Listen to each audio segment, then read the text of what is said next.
Luke barged into my dorm room, grabbing my shoulders and shaking me awake. "Leo, for the love of God, it's 7:40. The parent-student showcase starts at 8:30. What are you still doing in bed? Where's the essay you fixed for me? The one for my mom?" I stretched, cracking my jaw, and mumbled, "It's tucked inside my copy of The Great Gatsby, on the desk. Grab it yourself." Without hesitation, Luke snatched the book, pulled out the folded papers, and glanced at the title. A letter of confession. Without even reading, he shoved it into his jacket pocket. The theme for our senior English project was coincidentally a letter of confession. But Luke had no clue this wasn't the confession he thought it was. And me? Half asleep, I didn't realize that the letter I'd poured my entire high school life into was now somewhere it should never be. "Leo," Luke said the day before, leaning over my desk with this desperate look. "The showcase is tomorrow. It's our last big grade for English, and my mom's coming. Did you finish your letter?" I put down the book I was reading and looked up. "Yeah, ages ago. What's up?" "I'm totally freaking out," he said, scratching his head with a sheepish grin. "If I do well, my mom said she'd chip in for that new gaming console. You're done, right? Could you just give mine a once-over? See if it needs any work? Mr. Harrison wants us to read them out loud tomorrow, and I really want to nail it." "Sure, no problem. Hand it over," I said without hesitation. The assignment was Mr. Harrison's idea, a final, heartfelt project for Mother's Day weekend. He invited all the parents to come listen while we shared our gratitude out loud. Luke and I have been best friends since elementary school. Our houses were on the same block, our moms were friends, and we were practically brothers. Whenever he was in a jam, I was his first call, so when the first sunlight pierced the blinds the next morning and he burst in shaking me awake, I was still half asleep. "Dude, you're killing me! It's 7:40, he yelled, his face inches from mine. Through a fog of sleep, I lazily pointed to my desk. "It's in Gatsby," I said, yawning. "Just grab it." He did, saw the title, A Letter of Confession, assumed it was his revised essay, and jammed it in his pocket without reading a single word. And I, rubbing the sleep from my eyes, had no idea the secret I'd guarded for years was about to be exposed. "Get up, you idiot," Luke yelled. I scrambled out of bed. After a frantic 10 minutes of getting dressed, we shoved down some cereal and sprinted to school. The English classroom was already buzzing. Students huddled nervously, comparing notes on their letters. Parents whispered about college applications and campus tours in the back. The moment I walked in, I saw my mom chatting with Luke's mom in the corner, Mrs. Morse, and waving with a big smile. My mom and hers were cut from the same cloth, loud, warm, and unapologetically themselves. Seeing them laugh together was like a flashback to when they walked us to our first day of kindergarten 12 years ago. Suddenly, the sharp ring of the school bell cut through the chatter. The room fell silent. Mr. Harrison walked in, steady and confident. He scanned the room with a pleasant smile. "Good morning, everyone. A special welcome to our parents. Thank you for taking the time to join us for the showcase. And to my seniors, I trust your letters are ready?" "Yes, Mr. Harrison," the class chorused. "Excellent," he said, nodding with satisfaction. "Let's begin. Students will come up one by one to share their work." As soon as he said that, I felt Luke stiffen beside me. His hands gripped the edge of his desk, his legs jittering uncontrollably. I glanced over and clapped him on the shoulder. "Hey, relax," I whispered. "Your letter's good. Just get up there and read it. You'll be fine." Luke took a deep breath and managed a weak smile. "All right, let's start with Mr. Luke is Mr. Harrison," announced the teacher, his eyes landing on Luke. "What?" Luke's eyes went wide with shock. "Oh, crap," he muttered under his breath. "Why am I first?" His name hung in the air. A bead of sweat formed on his forehead. He stood up slowly, his mind a complete blank from sheer panic. From the back of the room, a cheerful voice called out, "You got this, sweetie! Go on!" It was his mom. Her voice seemed to give him a jolt. He clutched the folded papers in his hand so tightly the edges started to wrinkle and began his slow walk to the front of the class. He reached the podium, hands trembling as he unfolded the crumpled pages. He had no idea what he was holding was someone else's most guarded secret. Luke was so nervous it took him 10 seconds just to unfold the paper, something even a toddler could manage. When he finally spread it out, he took another deep breath. The classroom, sensing his stage fright, gave him a warm round of applause. After the clapping died down, he cleared his throat and began to read. When I finally found the courage to pick up this pen, 1,000 thoughts flooded my mind. For a moment, I couldn't tell if I was writing to the person who gave me courage or to the one who felt like my other half. I only know that I can't imagine my life without you. Hearing Luke's shaky voice. When Luke started reading those words, my heart practically jumped into my throat. My mind went totally blank. Oh my God. He's reading my love letter to Jessica Lee. This was all my fault. I'd been so groggy that morning, and that letter, the one I'd read and reread so many times it felt like it was glued to the pages of my worn-out copy of The Great Gatsby, had been forgotten on my desk. Luke, in his morning panic, had grabbed it without even a glance. After the first paragraph, Luke seemed to regain some composure, but then a strange look crossed his face. He leaned into the microphone, whispering just loud enough for me to hear. "Lo! What the hell?" I wanted to scream at him. I asked you to make a few edits, not rewrite the whole thing on a fresh sheet. But all I could do was think, is this your letter? No. Wait, I read yours yesterday. It was totally different. Just then, Mr. Harrison raised, a hand signaling Luke to pause. My heart hammered in my chest. He knows it's over. I have to say something. Luke, Mr. Harrison began, that's a powerful opening. The emotion is palpable, very raw and real. It draws the listener in immediately. Luke's tense shoulders finally relaxed, and he shot a goofy grin at the teacher. My own panic was spiraling out of control.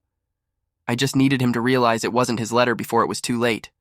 But Luke, he was beaming.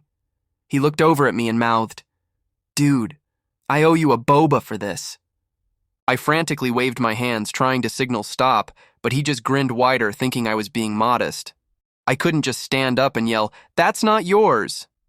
Everyone would think he'd had me ghostwrite his assignment. He'd be totally sunk.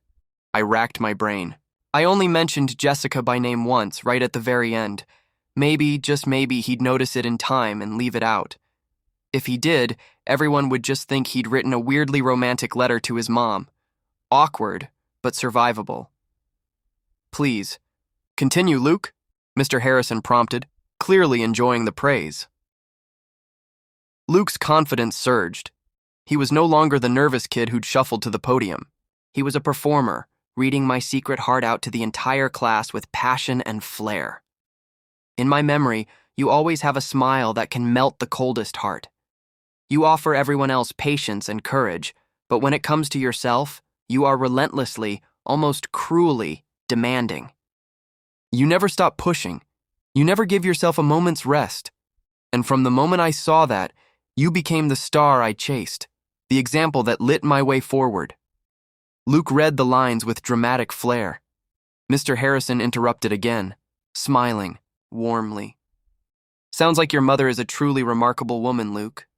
With a role model like that, I'm sure you're a kind, responsible, and motivated young man yourself."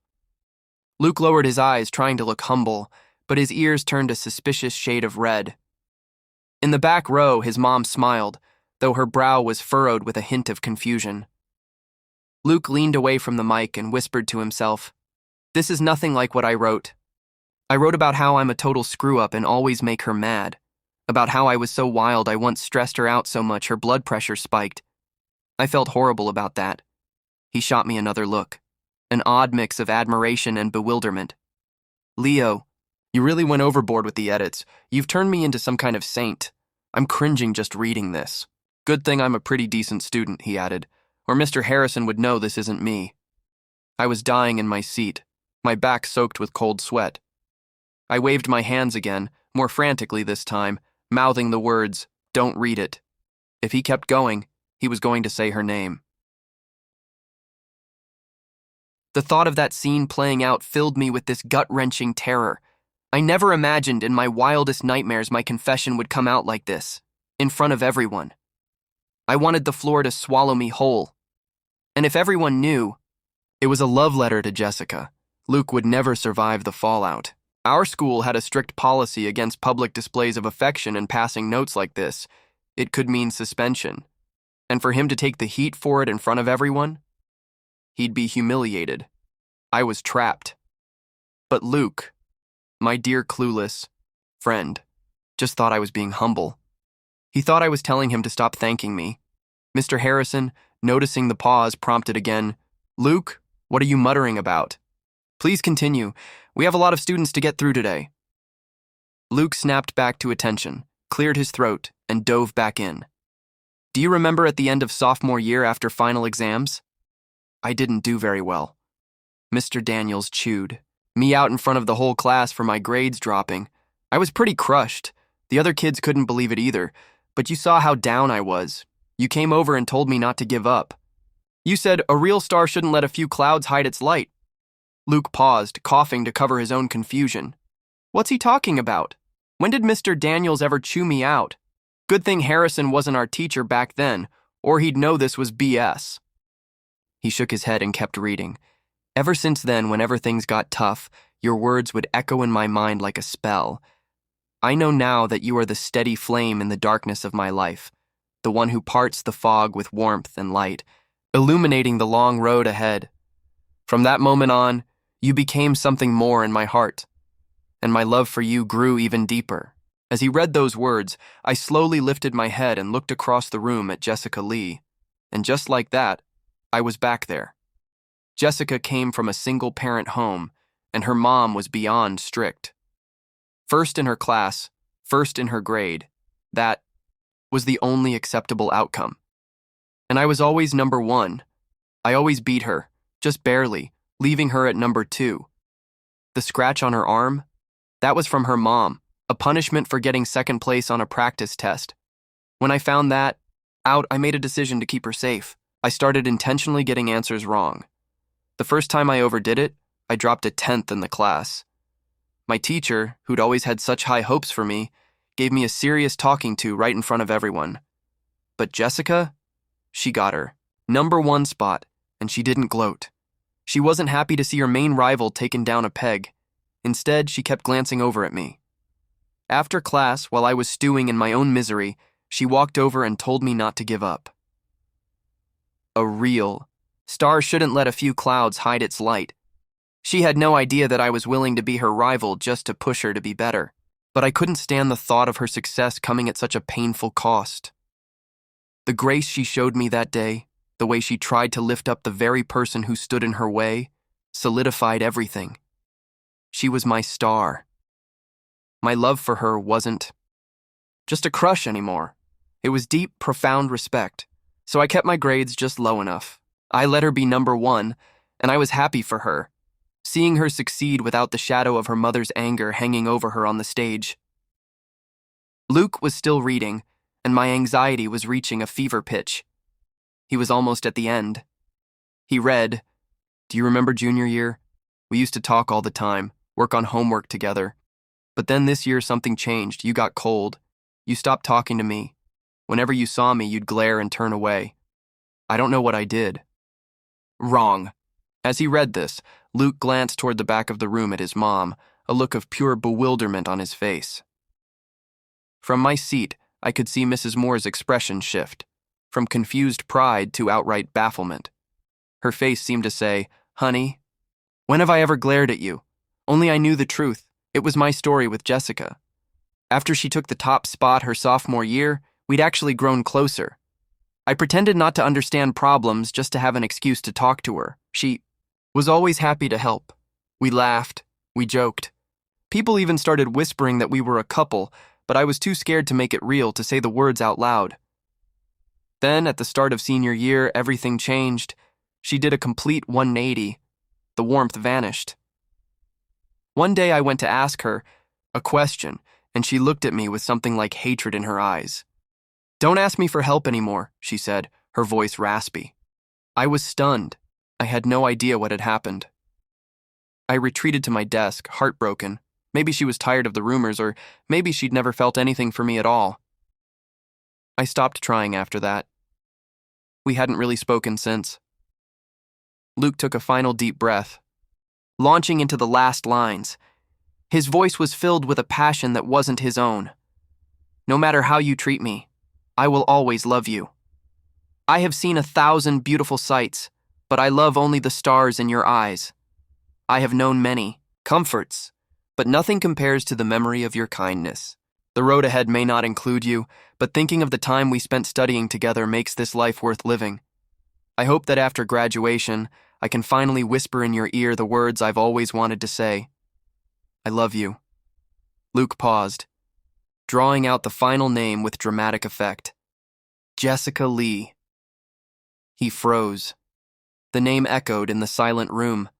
He stood there, stunned, finally understanding. He'd been so caught up in the performance that he hadn't processed a single word until he said her name. He stared at me, his eyes wide with horror. Now he knew what my frantic hand gestures had meant. Mr. Harrison broke the silence, his voice thoughtful but with a dangerous calm. Luke, the end of that letter sounds much more like a love confession. And as far as I know, your mother's name is not Jessica Lee. Could this perhaps be a letter for Jessica Lee in our class? Mr. Harrison's gaze sharpened, pinning Luke to the spot. Luke, caught in the crossfire, started to sweat again. He stammered, Mr. Harrison continued firmly. Are you telling me you brought a love letter to read as your Mother's Day project? That's a bold move, son. I always thought you were a quiet young man. I never pegged you for grand romantic gestures in the middle of my English class.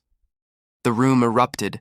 Students and parents murmured, their heads swiveling between a mortified Luke and a shell-shocked Jessica. The parents in the back were all asking the same question. Who is Jessica Lee?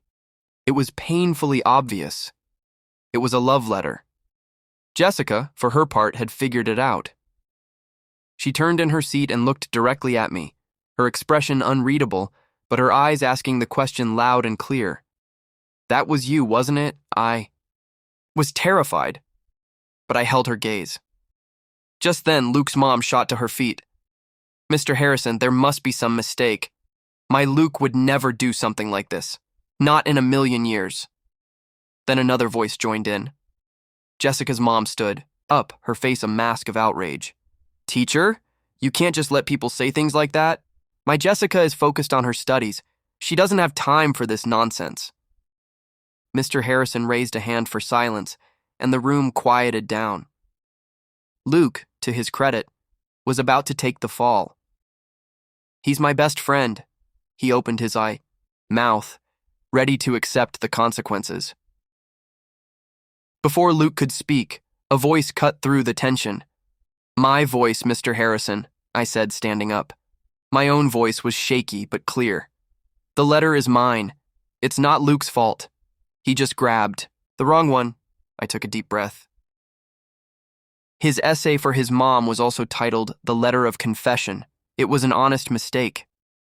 Then why didn't he say something sooner? Mr. Harrison countered, eyes narrowing. He clearly thought I was just trying to cover for my friend. Surely, Luke would know if he was reading his own words or not. He asked me to edit it for him yesterday, I explained, the lie coming surprisingly easily. When he was reading it, he thought it was my edited version. He didn't realize it was a completely different letter until the very end.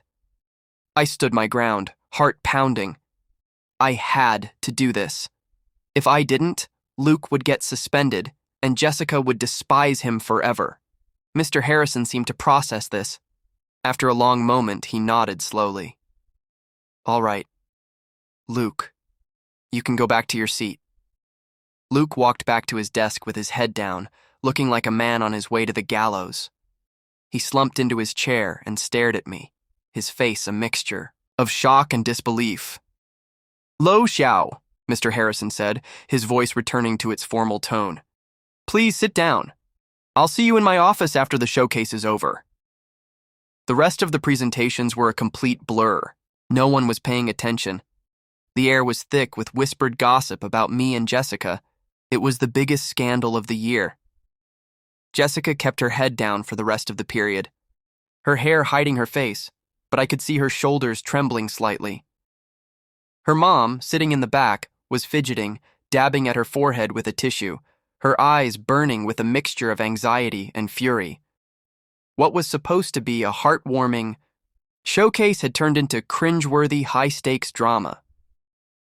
When the bell finally rang, Mr. Harrison's voice cut through the noise. "Leo, Mrs. Xiao, and Jessica, Mrs. Li. My office, please." Walking down the empty hallway, I could feel Jessica's footsteps just behind me. Her gaze was like a laser aimed at my back. My own mom was surprisingly calm, just looking at me with an expression of pure astonishment. But Jessica's mom was practically storming ahead of us, shooting daggers over her shoulder, her chest heaving with suppressed rage. We hadn't even made it all the way into the office before Jessica's mom exploded. "Mr. Harrison, you have to do something about this boy. We're in the final stretch before college applications are due. How dare he be writing love letters and creating this kind of drama? This is going to affect my Jessica's grades." She rounded on me. "Do you have any idea how hard Jessica has worked to be valedictorian? You think you can just waltz in and ruin it with this undisciplined nonsense?" The phrase undisciplined nonsense was clearly directed at me. My mom, who had been quiet until now, stepped forward. "Now hold on a minute, Mrs. Li," she said, her voice firm but even. "There's no need to call my son names. And for the record, Leo's academic record is just as strong as your daughter's. He was number 1 in his class all through freshman and sophomore years." Hearing this, Mrs. Li whirled around to face her daughter. "You were ranked second all that time because of him." Jessica stared at the floor, saying nothing. Her silence was all the confirmation her mother needed. Mrs. Li's face contorted with a new wild theory. "Oh, I see now," she spat, her voice dripping with venom. "I get it. This was all a performance, wasn't it? A pathetic little scheme to mess with Jessica's head, to throw her off her game before the final exams so you can reclaim your top spot. How could you be so malicious? Your intentions are poisonous." My mom looked at her as if she'd lost her mind. "Reclaim his top spot? What are you talking about?" "Isn't it obvious?" Mrs. Li said, puffing out her chest. "My Jessica is number 1 now, and Leo can't stand it. He's jealous, so he cooked up this whole soap opera using his friend to publicly humiliate my daughter and sabotage her. The cunning on this boy, it's disgusting." She suddenly grabbed Jessica's wrist. "Is that it? Has he been trying to get close to you just to mess with your GPA? Tell me." Jessica's pale lips trembled, but she pressed them into a thin line. A single tear escaped and fell onto the polished surface of the desk, splashing silently. That tear was the spark that lit the fuse. "Who's influencing who?" my mom shot back, her own anger finally flaring. "I think it's the other way around. I suspect your daughter has been distracting my son. His grades have been slipping ever since he started associating with her." Mrs. Li was so furious she was speechless. "That is enough!" Mr. Harrison's voice boomed, silencing them both. "Both of you. Is this how you resolve a problem? By screaming at each other?" His gaze softened as it fell on Jessica, who was now openly crying. "The most important thing right now is to manage the students' emotions and ensure their studies are not affected." Mrs. Li's anger immediately melted into a puddle of self-pity. "Jessica has always been such a good girl," she sobbed. "I raised her all by myself. If something like this ruins her chances for college," she trailed off, looking at Mr. Harrison with pleading eyes, clearly hoping he would bring the hammer down on me. He turned to me. "Leo, you're a smart kid. You know better than anyone that Jessica is on track for an Ivy League school. We're less than a month from final exams. The school cannot afford any distractions." "Exactly," Mrs. Li chimed in. "The teacher is right to be thinking about such things at a time like this. My Jessica works day and night, and with one stupid letter you could destroy 12 years of hard work." I listened to them, head bowed. I knew they were right. I never wanted this to happen. I never would have chosen now to reveal a secret I'd kept for years, precisely because I was terrified of derailing her. I knew what her goals were. Harvard, Yale. I'd seen how hard she worked for it, just as I was about to. I apologize for everything, Jessica spoke, lifting her head. Her voice trembled but was firm. Mom, stop. You're wrong. Leo isn't like that. She took a shaky breath and looked from her mother to Mr. Harrison, then to me. His grades are better than mine. He's been letting me win.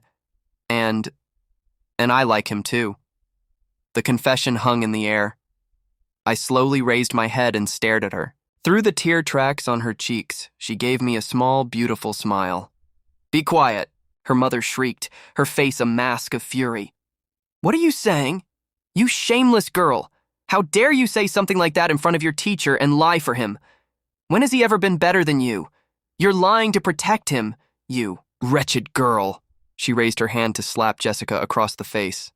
Jessica didn't even flinch. She just stared back at her mother, defiant. But before the hand could connect, I moved. On pure instinct, I stepped in front of Jessica, shielding her with my body. The slap landed across my cheek with a sickening crack. A fiery sting radiated across my face, a strange counterpoint to the warmth blooming in my chest. I tasted the coppery tang of blood in my mouth, but it was mixed with something surprisingly sweet. In the chaos, Jessica's hand found my wrist, her fingers trembling against my skin. Her warm breath ghosted across the back of my neck like the softest spring breeze. Are you out of your mind? My mom yelled, pulling me back to her side. You hit my son. Is that what you call a good upbringing? Jessica's mom looked flustered, her hands still frozen in midair. He jumped away. It wasn't my fault, I said. Mr. Harrison stepped between them. Mrs. Lee, that is enough, he said sternly. You will not resort to physical violence. In my office, Jessica is an excellent student. She needs encouragement, not abuse. This kind of behavior is how you create deep-seated emotional problems. His words seemed to deflate her. The fight went out of her, and she stood there, looking lost. Jessica, Mr. Harrison said, turning to her with a puzzled expression. You said Leo's grades are better than yours. I know he's a strong student, but you've consistently been at the top. Are you sure you're not just saying that? It's true, Mr. Harrison, she insisted. He's been throwing his tests. Throwing his tests? Mr. Harrison, my mom, and Mrs. Lee all said in unison. I looked at Jessica, stunned. How did she know? Everyone in the room turned to look. At me. Leo, is that true? My mom asked urgently. Have you been intentionally failing your exams? There was no point denying it. I gave a single slow nod. My mom threw her arms around me. Oh, my son, I knew it. I knew there was no way. The boy who was top of his grade could suddenly drop so far. Mrs. Lee let out a sharp, derisive laugh. Oh, please. You expect us to believe that? You can let someone win? What is this, kindergarten? It's just a pathetic lie to avoid getting in trouble. Why is your mouth so toxic?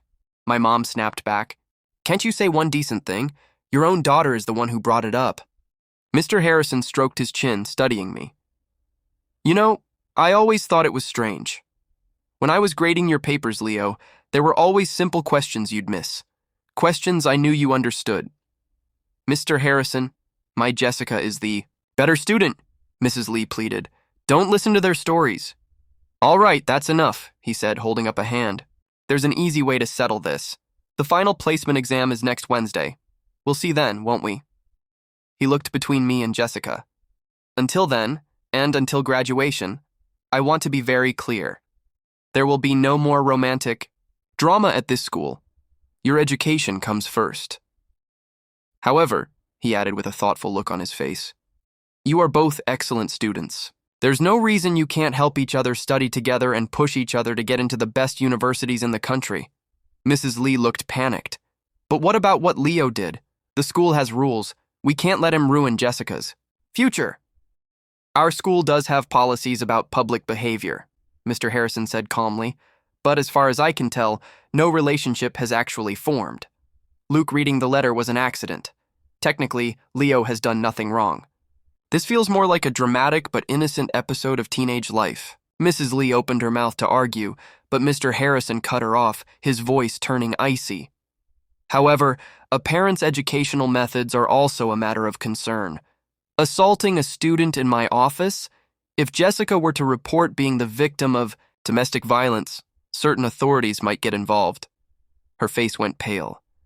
A misunderstanding, she stammered, forcing a brittle smile. It was all a misunderstanding. I would never... Jessica is such a good girl. I would never dream of... Her voice trailed off under his cold stare. If a similar situation arises again, he said, his tone leaving no room for argument, the school will contact Child Protective Services. He then turned to Jessica, his expression softening. Jessica, you are the pride of this school. We're counting on you to be another one of our students to get into the Ivy League. Jessica's eyelashes fluttered, and she blinked back tears of gratitude. With that, the meeting was over. We all filed out of the office. In the hallway, Luke and his mom were waiting for us. Are you all okay? Mrs. Moore asked my mom, her face etched with concern. We're fine, my mom said, beaming. Let's go home. You boys have finals to study for. Luke and I nodded, watching her walk away down the hall arm in arm with her mom. Jessica's mom trailed behind them like a scolded child, shooting resentful looks at my mom's triumphant back. After a simple, awkward goodbye to Jessica, she left, too. Suddenly, it was just the three of us in the empty hallway. Luke nudged me in the ribs.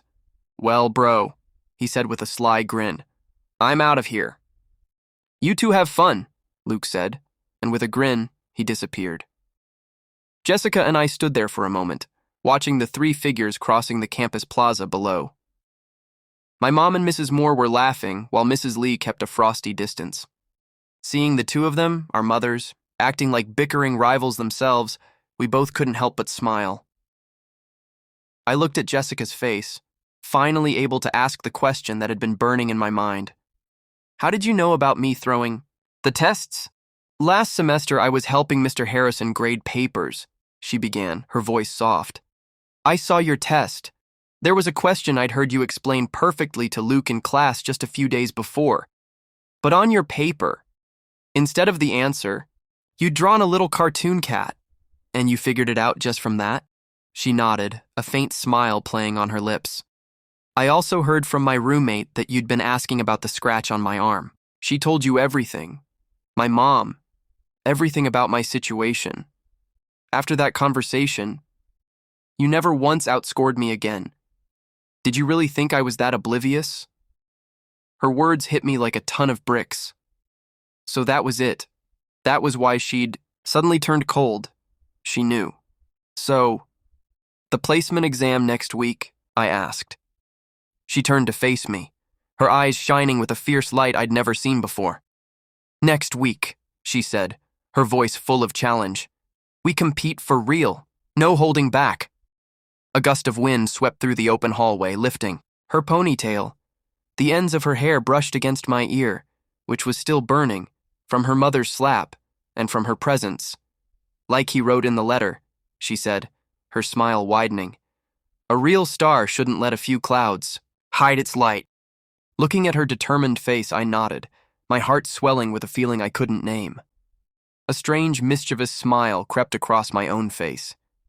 I hesitated. What is it? She asked, tilting her head. What you said. In the office, I said, my voice barely a whisper. When you said you like me? Was that true? A blush crept up her neck. She spun around and started running down the hall. You'll have to guess, she called back, her voice echoing in the quiet space. On the day the placement exam scores were posted, my name was back at the top of the list. But my real prize came after school, in the form of a folded note Jessica slipped into my hand. It read, "This time I get to be the one chasing the light. And you're my star." We spent the last few weeks before graduation studying together, pushing each other, encouraging each other. The day our last exam ended, I walked out of the school gates and saw a familiar figure waiting for me. I walked up to her. She looked at me, a shy smile on her face. Don't you have something to say to me? She asked. It took me a second to register what she meant. Then it hit me. I leaned in close, my lips brushing her ear, and finally said the words out loud. I love you, Jessica Lee. We both got into our dream school. Years later, at our wedding, Jessica's mom stood holding a champagne flute, her hand trembling slightly. She watched as I gently wiped a tear of joy from the corner of Jessica's eye. Then she walked over to us, her own eyes filled with a deep, complicated remorse. Let me, she said, taking the handkerchief from my hand. She carefully dabbed at her daughter's tears. Jessie, she began, her voice cracking, I was always so hard on you, so strict. She choked up. I shouldn't have taken the anger I had for your father and turned it into thorns to prick you with. Jessica's eyelashes fluttered. She wrapped her arms around her mother, a beautiful, watery smile blooming on her face, like the first camellia of spring, transforming years of pain into a fragrant reconciliation.